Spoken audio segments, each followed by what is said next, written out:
Hey lawn dogs, Floyd with Ulnar Lawn Care, UlnarLawnCare.com. Hey, we are back to work Monday. Oh, excited. We just finished our third yard and we're heading to the next ones.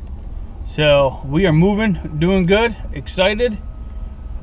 Stick around, I'll let you meet the boys. They're happy to be back working too. Morgan joins us next week. She's still doing some schooling. All right, be back in a minute.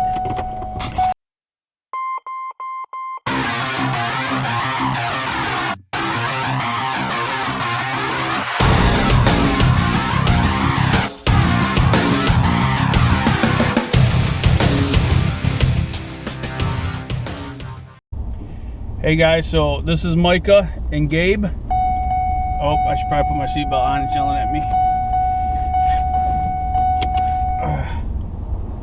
Micah likes warm hugs and long walks on the beach.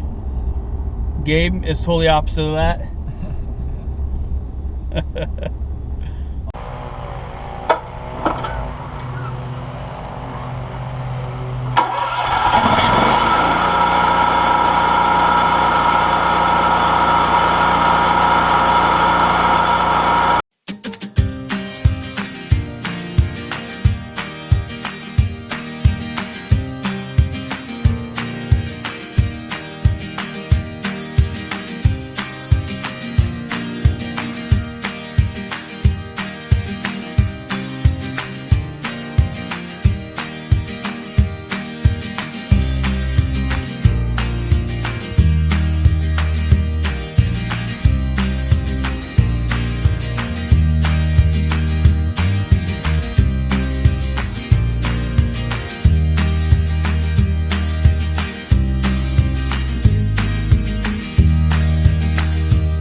We are out. That is Gabe and that is Micah. They are working with me. We are getting ready to get that house right there done. And we got another house down the road down here. So we are out working. They let us go. We're happy. You guys happy? Of course. Yeah? Of course. All right. All right, here we go. We'll get you some footage.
Well, hey, lawn dogs. I hope you enjoyed that. I'm glad we're back to work. So I am riding solo right now just because I am heading to my grandmother's house. Well, my wife's grandmother, my grandma, to do a little rock paddling with the Echo handheld little paddle wheel thingy. I don't know what it's called on PAS. Anyway, so why is this video posting on Tuesday? Well, why not? I'm busy, and I'm thinking I can do Tuesdays, Thursdays, and Sunday videos. Especially seeing how Lawn Dog Coffee is moving to 1 day a week. So anyway, which I did miss you guys yesterday. I kind of like doing the Lawn Dog Coffee. I kind of missed that. But hey, go get maximum effort. And be kind to everyone. Check out my next video in a couple days. See ya.